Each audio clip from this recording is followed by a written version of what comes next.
அனைவருக்கும் வணக்கம். நான் ஜோதிடர் தமிழரசன் பேசுகிறேன். இன்றைக்கி நம்ம இந்த வீடியோவில் பார்க்க போகிற தலைப்பு தனுசு ராசி. தனுசு ராசி பற்றி பார்க்க போகிறோம். தனுசு ராசிக்கு உங்கள் ராசிக்கு நண்பன் யார், எதிரி யார், துரோகி, முதுகில் குத்தக்கூடிய துரோகி யார், நீங்கள் யாருக்கு உதவி செய்வீங்க, உங்களுக்கு யார் வாண்டடாக சப்போர்ட் பண்ணுவாங்க, உதவி செய்வாங்க, எந்த ராசிக்காரங்க உங்களுக்கு செட் ஆவாங்க, செட் ஆக மாட்டாங்க, எல்லாமே நம்ம இந்த வீடியோவில் பார்க்க போகிறோம்.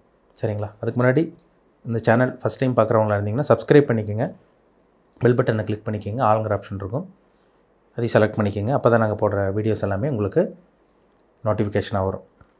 தனுசு காலபுருஷ தத்துவப்படி அது 9ஆம் இடம். தான தர்மத்துக்கு உண்டான அந்த அமைப்பே அந்த தனுசு ராசி தான். ஏன்னா காலச்சக்கரத்துக்கு அது 9ஆம் வீடாக வருது. தனுசு ராசி உங்கள் ராசி அதிபதி குரு. ஜென்ரலாக நம்ம பார்க்கும்போது, பொதுவாக பார்க்கும்போது தனுசு ராசிக்காரங்க நல்ல குணம் படைச்சவங்களாக தான் இருப்பாங்க. ஏன்னா சந்திரன் தனுசு ராசியில் இருக்குது. அப்போ உங்கள் மனம் குருவோட வீட்டில், சந்திரன் உங்களுக்கு குருவோட வீட்டில் இருக்கிறதுனால ஆன்மீக சிந்தனை, ஆன்மீக எண்ணம் இதெல்லாம் உங்களுக்கு அதிகமாக இருக்கும். சாமி நம்பிக்கையுடையவர்களாக இருப்பீங்க, ஆன்மீகவாதியாக இருப்பீங்க, நல்ல குணம் படைச்சவங்களாக இருப்பீங்க, இறக்க குணம் கொண்டவங்களாக இருப்பாங்க தனுசு ராசிக்காரங்க. விட்டு கொடுத்து போகக்கூடியவர்கள். தனுசு ராசி நேயர்களை பார்த்திங்கன்னா விட்டு கொடுத்து போகக்கூடியவர்கள் தான். இந்த பழி வாங்குகிற குணம் உங்கள்கிட்ட இருக்கவே இருக்காது, மேக்ஸிமம் இருக்காது. இல்லாதவங்களுக்கு கொடுத்து உதவி செய்கிற அந்த குணம், நல்ல மனம் தனுசு ராசிக்கிட்ட இருக்கும், தனுசு ராசிக்காரங்கிட்ட இருக்கும். அதே மாதிரி பார்த்திங்கன்னா ஏமாளின்னு சொல்லலாம். ஏமாளியான ராசியும் தனுசு ராசி தான். முதன்மையான ராசியில் தனுசு ராசி தான் வரும். ஏன்னா காலபுருஷ தத்துவப்படி 9ஆம் இடங்கிற தனுசுங்கிறனால இல்லாதவங்களுக்கு, தனக்கு இல்லாதவங்களுக்கு கொடுத்து உதவி செய்கிற ராசியில் நம்பர் 1 ராசி தனுசு ராசி. கொடுத்து ஏமாறுறதே தனுசு ராசிக்கு உண்டானதாம்மா இயல்பு. இதெல்லாமே உங்கள்கிட்ட இயல்பாகவே இருக்கும் உங்களுக்கு. ஒரு சில பேர்லாம், நிறைய பேர் உங்களுக்கு பாருங்கள், ஒரு சில பேரில் ஏமாத்துற மாதிரி தான் வரும். உங்களை ஏமாற்றுவாங்க, நீங்கள் தெரிஞ்ச ஏமாற மாதிரி தான் இருக்கும். சரி எதாக இருந்தாலும் என்ன, அப்புறம் அனுபவிச்சு தான் ஆகணும், எல்லாம் கடவுள் பார்த்துக்குவார் அப்படின்னு ஈஸியாக எடுத்துகிட்டு போயிடுவீங்க. அந்த குணம் உங்கள்கிட்ட இருக்குங்க. அந்த பழி வாங்குகிற குணம் உங்கள்கிட்ட இருக்காது. நல்ல ஒரு ராசிங்க தனுசுங்கிறது, ஒரு நல்ல ஒரு ராசி. அதில் 3 நட்சத்திரம் வரும். பூராடம், அதாவது மூலம், பூராடம், உத்திராடம்.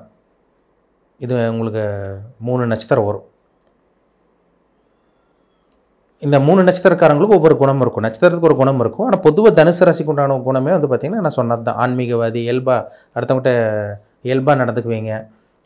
பெருசாக உங்களுக்கு எதிர்பார்ப்பு இருக்காது. உங்களுக்கு கடவுள் நம்பிக்கை உள்ளவங்களாக இருப்பீங்க. அதேமாதிரி தெய்வ நம்பிக்கை உங்களுக்கு ஜாஸ்தியாகவே உங்களுக்கு இருக்கும். ஏமாளியாக இருப்பீங்க, பரந்த மனப்பான்மை கொண்டவங்களாக இருப்பீங்க, நல்ல குணம், நல்ல மனம் படைச்சவங்களாக இருப்பீங்க. இந்த மாதிரி நிறைய நல்ல விஷயங்கள் தனுசு ராசி நேயர்கிட்ட சொல்லலாம். ஒரே ஒரு நெகட்டிவ் என்னென்னா ஏமாளியாக இருப்பாங்க.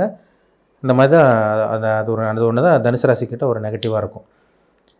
உங்கள் ராசிக்கு ஒரு சில ராசியெல்லாம் நட்பு ராசியாக இருக்கும். ஒரு சில பேர்லாம் பாருங்கள், உங்களை சுற்றி உங்கள் கூட இருப்பாங்க பார்த்தீங்களா, அவங்க கூடயே லைஃப் லாங்காக இருப்பாங்க. இவங்க இந்த ஒரு சில ராசியெல்லாம் பார்த்திங்கன்னா நட்பு ராசின்னு சொல்லுவாங்க. அந்த ராசி என்னென்ன ராசின்னு பார்த்தோம்னா, தனுசு ராசி நேயர்களுக்கு தனுசு ராசிக்காரங்களே நண்பர்களாக இருப்பாங்க.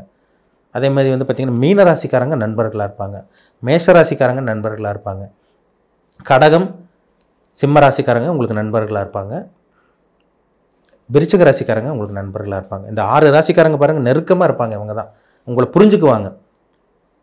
உங்களை புரிஞ்சு நடந்துக்கணும்னு ஒரு சில பேர் இருப்பாங்க பாருங்கள், இந்த ராசிக்காரங்களாக தான் இருப்பாங்க. தனுசு ராசிக்கு இந்த 6 ராசி செட் ஆகும். தனுசு, மீனம், மேஷம், கடகம், சிம்மம், விருச்சகம். இந்த ராசிக்காரங்க எப்போயுமே உங்களுக்கு நண்பர்களாக இருப்பாங்க. சுற்றி இருக்கிறவங்க தான் இவங்க தான். முதுகில் குத்த மாட்டாங்க. சண்டை சச்சரவு வந்தால் கூட மறுபடியும் ஒன்று சேர்ற மாதிரி தான் வரும்.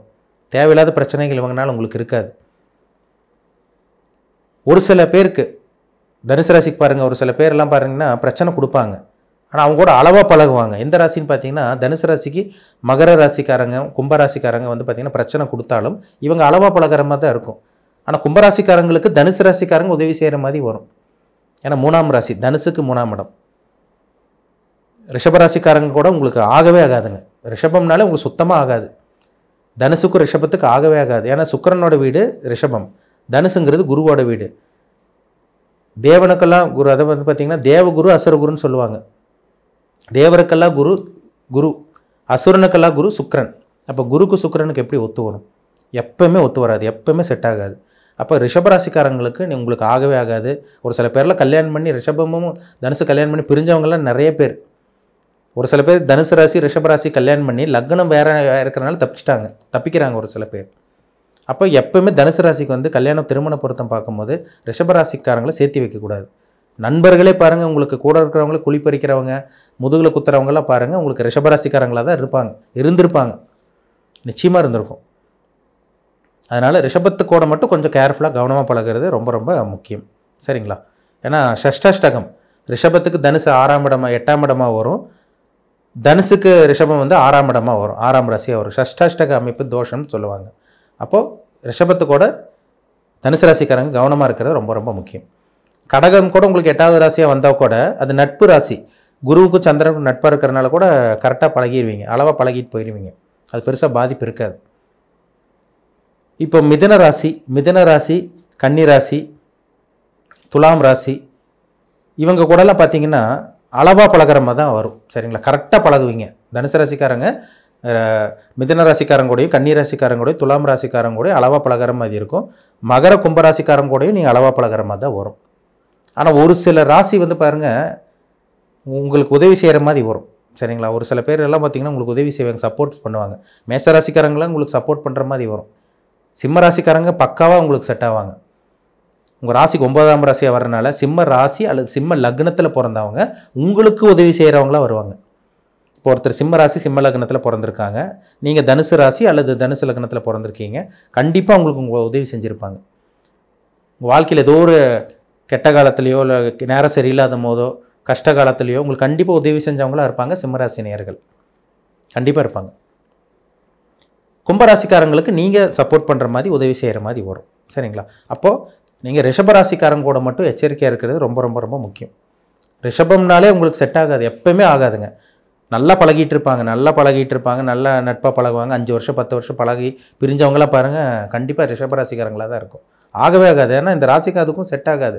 அவங்களோட எண்ணம் வேறு மாதிரி இருக்கும், உங்களோட எண்ணம் வேறு மாதிரி இருக்கும், உங்களோட ரசனை வேறு மாதிரி இருக்கும், அவங்களோட டேஸ்ட் ரசனை வேறு மாதிரி இருக்கும், மைண்ட் செட்டே வேறு மாதிரி இருக்கும். அதனால தான் இந்த ராசிக்கு இதுக்கும் ஆகவே ஆகாதுன்னு சொல்கிறது. சரிங்களா? இது ஃபிக்ஸ்டு, இந்த ஃபார்முலா மாற்றவே முடியாது, இதுதான் ரூல்ஸ் உங்களுக்கு. சரிங்களா? அதனால் ரிஷபத்துக்கும் தனுசுக்கும் ஆகாது, கவனமாக இருக்கணும். எல்லா தனுசு ராசினியர்களும் திருமண பொருத்தம் பார்க்கும்போதும் அல்லது உங்களுக்கு நண்பர்கள் யாராவது இருக்க ரிஷபராசிக்காரங்க வர்றாங்களா அவங்க கூட நீங்கள் எச்சரிக்கையாக இருக்கிறது ரொம்ப ரொம்ப ரொம்ப அவசியம். சரிங்களா? உங்கள் தனிப்பட்ட ஜாதகத்தில் என்ன லக்னத்தில் பிறந்திருக்கீங்கன்னு பாருங்கள். லக்னாதிபதியோட வலு என்ன, 6ஆம் அதிபதி வலு என்ன. ஏன்னா ஒரு மனுஷனுக்கு 6ஆம் இடம் தான் எதிரி குறிக்கிற இடம். ஜாதகத்தில் லக்னத்துக்கு 6ஆம் இடம் தான் எதிரி குறிக்கிற அமைப்பு. லக்னம்ங்கிறது ஜாதகர். இப்போ லக்னத்தை விட 6ஆம் அதிபதி வலுத்துட்டாருன்னா ஜாதகர் வந்து எதிரி சமாளிக்க முடியாது, எதிரி தான் ஜெயிச்சுட்டு போவாங்க. ஜாதகர் டம்மியாக இருப்பார். இப்போ 6ஆம் அதிபதி பலவீனமாக இருந்து லக்னாதிபதி வலுத்துட்டா ஜாதகர் வந்து எதிரி ஈஸியாக ஜெயிச்சுட்டு போயிடுவார், எதிரி டம்மியாயிருவாங்க உங்களுக்கு. அதனால தான் ஒரு சில பேர் கோர்ட்டு கேஸ் பிரச்சனை வரும்போது எதிராளி ஜெயிக்கிறாங்களா நாங்கள் ஜெயிப்போமான்னு கேட்பாங்க. அதுதாங்க விஷயமே. இப்போ லக்னம்ங்கிறது ஜாதகர், 6ஆம் இடங்கிறது உங்கள் எதிரி. அப்போ எதிரி ஜெயிக்கிறாரா இல்லை நீங்கள் ஜெயிக்கிறீங்களான்னு லக்னத்தையும் லக்னாதிபதியும் பார்த்து 6ஆம் அதிபதி வச்சுனா நம்ம டீப்பாக துல்லியமாக நம்ம சொல்ல முடியும். ஜாதகத்தை பார்த்தாலே சொல்லிடலாம், உங்களுக்கு எதிரி இருப்பாங்க, இவங்க தான் உங்களுக்கு எதிரி, ஆணா இல்லை அது பெண்ணா எதிரி, இவங்க தான் உங்களுக்கு எதிரியே வருவாங்க, இந்த காலகட்டங்களில் வரும், எதிர்ப்புகள் வரும், எதிரி நீங்கள் ஜெயிக்க முடியாது, எதிரி தான் ஜெயிப்பாங்க, இல்லை எதிரி நீங்கள் ஜெயிப்பீங்களா, இது 1ஆம் இடத்தையும் 6ஆம் இடத்தையும் வச்சு நம்ம துல்லியமாக சொல்ல முடியும். சரிங்களா? உங்கள் தனிப்பட்ட ஜாதகத்தில் தெளிவாக பார்த்து தெரிஞ்சுக்கிறது ரொம்ப ரொம்ப முக்கியம். இது அவசியமான ஒரு விஷயங்க இது. சரிங்களா? ஏன்னா எல்லாத்துக்கும் எதிரி இருக்க மாட்டாங்க, எல்லாத்துக்கும் வந்து பார்த்திங்கன்னா துரோகி இருக்க மாட்டாங்க, எல்லாத்துக்கும் நல்ல நண்பர்களும் அமைய மாட்டாங்க. அது எல்லாமே அவங்க ஜாதகத்தில் வாங்கிட்டு வந்த வரம், அவங்க வாங்கிட்டு வந்த கர்ம அமைப்படி தான், விதிப்படி தான் நடக்குன்னு சொல்கிறாங்க பார்த்தீங்களா, அதுதான். அப்போ எந்த ராசிக்காரங்க உங்களுக்கு செட் ஆவாங்க, எந்த ராசிக்காரங்க உங்களுக்கு செட் ஆக மாட்டாங்க, எந்த ராசிக்காரங்க உங்களுக்கு நட்பாக பழகுவாங்க, இது பார்த்து தெரிஞ்சுக்கிட்டிங்கனாலே லைஃப் அப்படியே ஈஸியாக அப்படியே நீட்டாக கொண்டு போயிட முடியும். சரிங்களா? மீண்டும் அடுத்த பதிவில் சந்திக்கும் வரை உங்களிடமிருந்து விடைபெறுவது உங்கள் ஜோதிடர் தமிழரசன். இந்த சேனல் பிடிச்சிருந்தா உங்கள் நண்பருக்கு உறவினருக்கு ஷேர் பண்ணுங்கள், லைக் பண்ணுங்கள், சப்ஸ்கிரைப் பண்ணுங்கள், பெல் பட்டனை கிளிக் பண்ணிக்கோங்க, ஆளுங்கிற ஆப்ஷன் இருக்கும், அதையும் சூஸ் பண்ணிக்கோங்க. அப்போ தான் நாங்கள் போடுற வீடியோ எல்லாமே உங்களுக்கு நோட்டிஃபிகேஷன் வரும். நன்றி, வணக்கம்.